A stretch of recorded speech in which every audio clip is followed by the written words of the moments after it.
Hello, it's me. And today we're going to be looking at the Diddy trial again. I made a couple of predictions with regards to what would happen with Sean Combs. I thought he would, in a shock twist to the proceedings, that he would actually testify. But no, we've got a different shock twist. So shout out to News Nation for their coverage. Go over there, give a bit of love. The headline there is P. Diddy trial. Prosecutors call 34 witnesses. Defense goes for 0. I didn't expect that.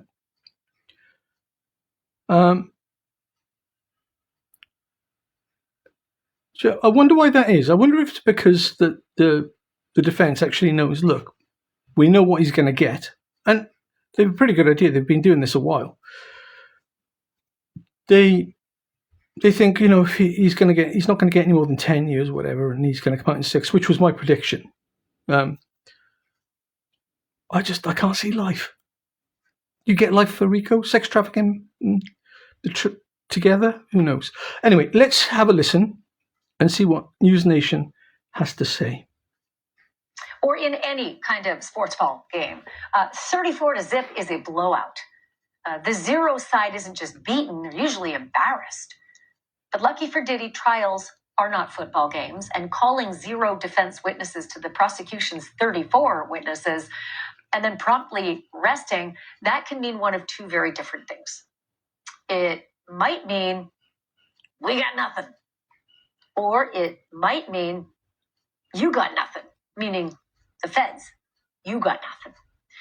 A lot of court watchers thought that Diddy himself might actually take... I can't see that the newsreader there says, makes the distinction between you got nothing and you got nothing. And it's a fair distinction. How can you, after everything you've heard, say that you've got nothing? Because surely they have to take into account, and again, the lawyers for both sides have a chance to sum up, don't they, at the end? Guns, drugs, baby oil, all kinds of odd, and not in them. I mean, the guns are criminal because they had their serial numbers erased. But you can own all the baby oil you want.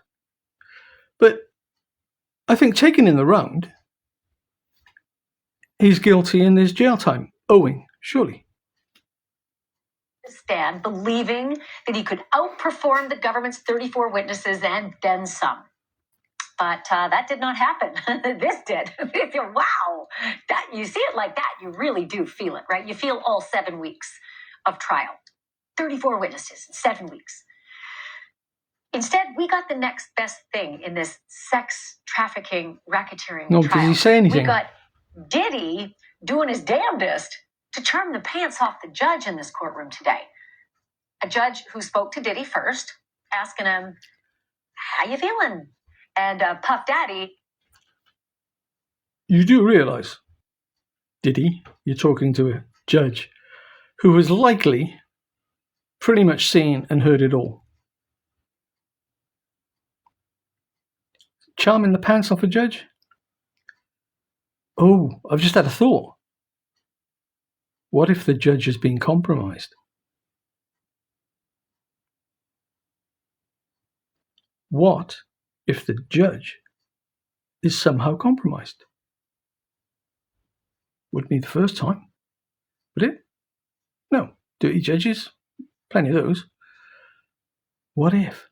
Now, I'm not saying the judge has, I'm not saying the judge is dirty, but, theatrically speaking, with regards to this case, wouldn't that be another, bombshell twist? I'm not, just to be clear, I'm not saying that the judge is dirty. The judge is probably a fine, upstanding member of the community and bar, and is as honest as the day is long. I'm sure it. Anyway, enough of my ramblings. Being Puff Daddy, answered, quote, "I'm doing great, Your Honor. I've been wanting to tell you, thank you. You're doing an excellent job," end quote. To which the judge replied, "Thank you, I appreciate it." I don't often hear a defendant stand up and say that, but I don't often see a defendant like Diddy. For their part, his legal team moved immediately to... He can't believe, surely, after everything that's gone, he can't believe that this isn't going to have consequence attached to it. And to tell the judge that they've done a good job, that's condescending. That's tantamount to going up and giving him a pat on the head like you would have, a pet dog. You've done a great job. Well done. Rather to say, throughout the proceedings, Your Honour, I think that they've been conducted in a fair manner. And I appreciate that. Thank you very much. Maybe that would have been a better thing to say. Whole case out, claiming that the prosecutors over there did not come close to meeting their burden of proof for this trial. I don't think that's the case.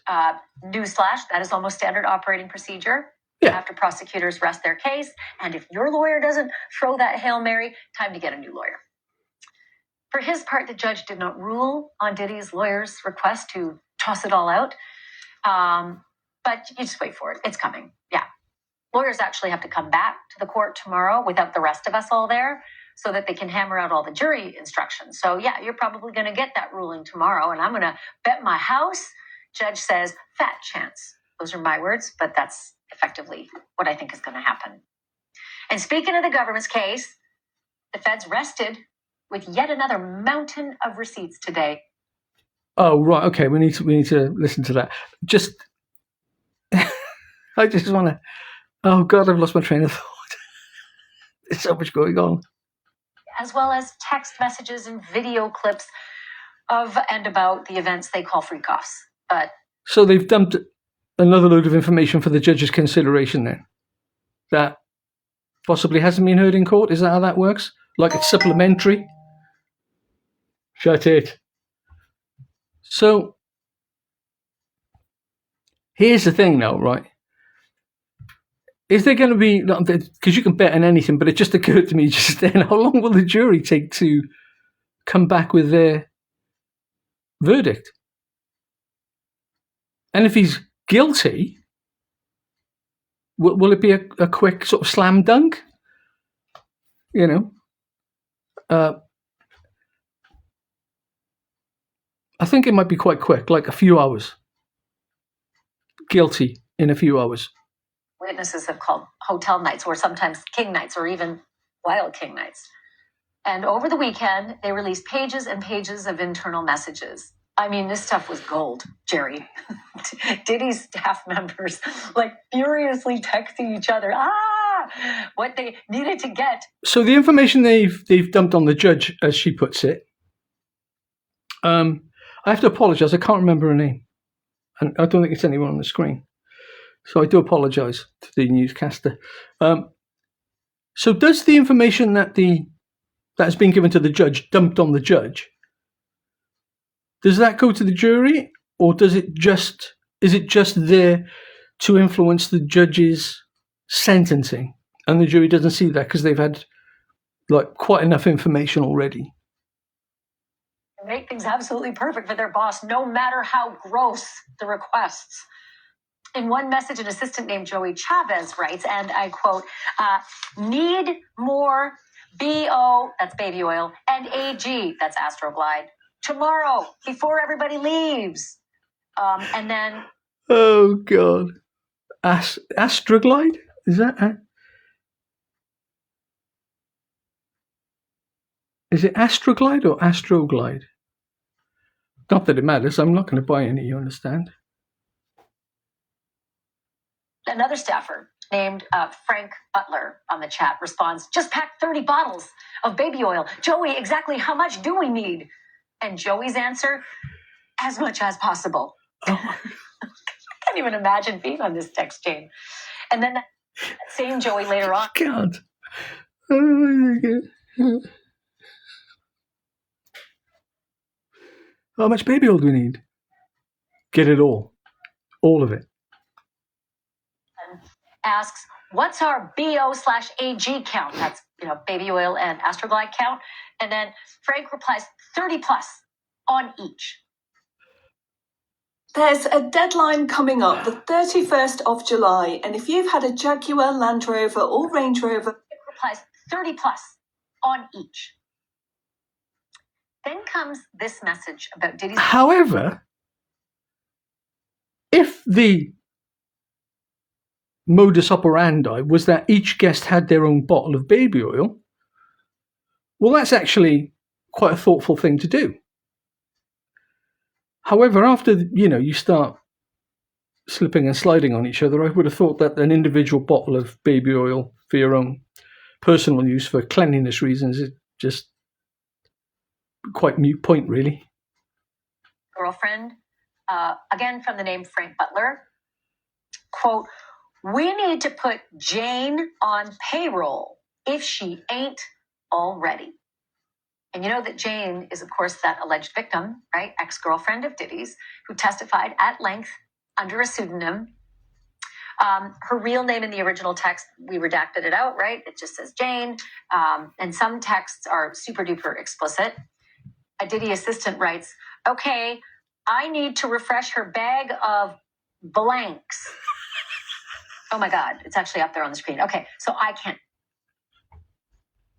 You should have just read it out. Okay, I need to refresh her bag of dicks and send her laughter. Okay, let me refresh my sentence. Need the sex luggages and light? Did they do a light baby oil? Is that a thing? Sex luggage.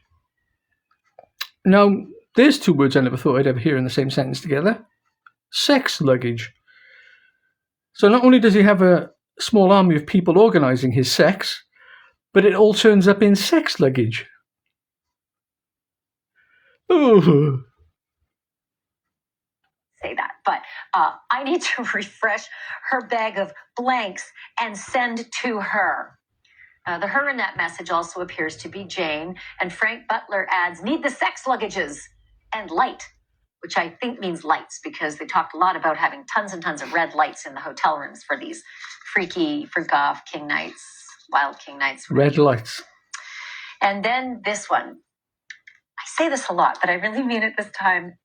Get a whiskey for this one, or make sure you just don't do a spit take, because this next one involves the excessive lube and baby oil that must have been going down in those hotel rooms. Going down. Because there was a lot of that. This is a message post-freak-off. KK, who you'll know by now is Diddy's ex-chief of staff, Christina Coram, texts this question. How's the cleanup going? To which Joey, the poor, long-suffering assistant, responds, slipped and fell Oh my God.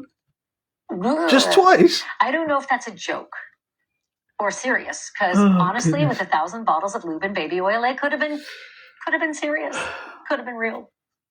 Later on, The amount of cleaning up that you'd have to do in a hotel room. I mean, whenever I stay in a hotel, I'm really quite careful and respectful of my surroundings.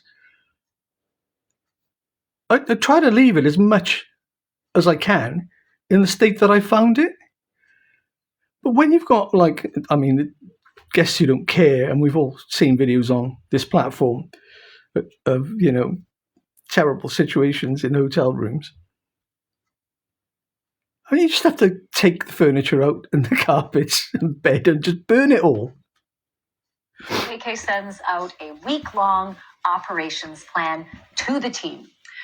Jane is scheduled for multiple, quote, wild king nights, while the team is instructed to be fully staffed and standing by, both for Diddy's meetup with Jane, but then also for the meetup with the next girlfriend, the rapper Young Miami. It's well organised, isn't it? You got to give them credit. Did she just say the next girlfriend, Young Miami? I've been labouring under the apprehension that Young Miami's a man. Or is he a man and he still called him his girlfriend? She's arriving immediately afterwards. Or maybe there's crossover. Help. I don't know. It's Diddy. I'm going to rest my case right now. I'm going to bring in my guest, Maria well done. Melendez. She's a former federal prosecutor who handled multiple organized crime cases, in particular the R. Kelly. All right, so this is going to be the post-mortem of what we've, just gone through. I literally,